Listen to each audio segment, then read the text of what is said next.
طيب حصل ولا ما حصلش كتبت جواب لواحده معايا في المدرسه؟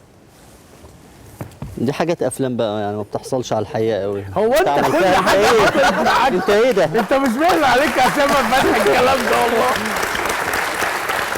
في اكتشاف هنا. ايه ده؟ مش مخرج. قول لنا بقى. كتبت جواب؟ كان بنت خالتي نهى، كان عندها واحده صاحبتها اسمها حاجه ما. اوكي، وكنت بكتب لها جوابات واديها لها تديها لها. ايه ده؟ وهي تكتب جواب وتديه لها تدهوني. اللي انت من القرن الكام يا هشام؟ ده الكلام ده بيحصل، كانوا حصل من 100 سنه.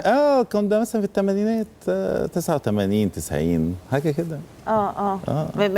تمام تمام. احنا اسفين والله. استغربك. حصل ولا ما حصلش كنت بتريق او بتنمر على احنا ياما اتريقوا علينا يا مدام. اوعى تفتكري ده تخن. ايوه ده ورم من كتر التريقه.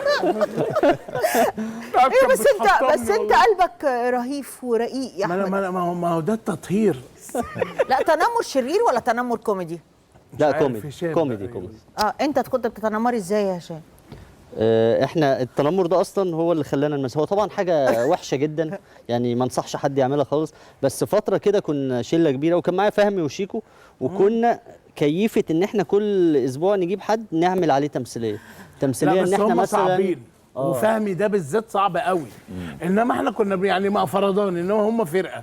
يعني ممكن نعمل تمثيليه ان احنا خارجين واحد مننا مات، يا نهار اسود، فرحنا رامينه في الصحراء، يا نهار، ومعانا واحد تاني اول مره يخرج معانا فهو مصدق ولازم نشوف هندفنه فين ومش عارف ايه. يا نهار ايه. احنا في واحد معانا في الجامعه قعدنا شهر مثلا هو مصدق ان احنا عصابه وحاجات كده فهي حاجه يا جماعه وحشه قوي، اوعوا تعملوا اللي احنا عملناه ده.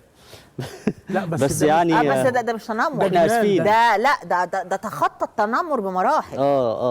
بس منها بقى قلنا طب ما نمثل بقى، لان الموضوع ده بقى عمل لنا مشاكل بعد شويه بقى، وحصل خناقه كبيره وحاجات كده. فقلنا طب ما احنا بنعرف نمثل كده على الناس، ما نمثل بقى. نمثل احنا. ففعلا ابتدينا نعمل افلام كده يعني. اول حاجات نكتبها كده. حصل ولا ما حصلش اتورطت في خناقه كبيره جدا؟ حصل ما حصلش؟ انت كده رجعت لقواعدك سليمه. احكوا لي على الخناقتين. لا ده دايما كان بيحصل. كان احنا مثلا معانا يعني وانا شاب صغير كنت بلعب هاندبول. الحكايه دي غريبه ما عارف. فاحنا كنا بنلعب في مركز شباب امبابه، فلينا اصحابنا وكده.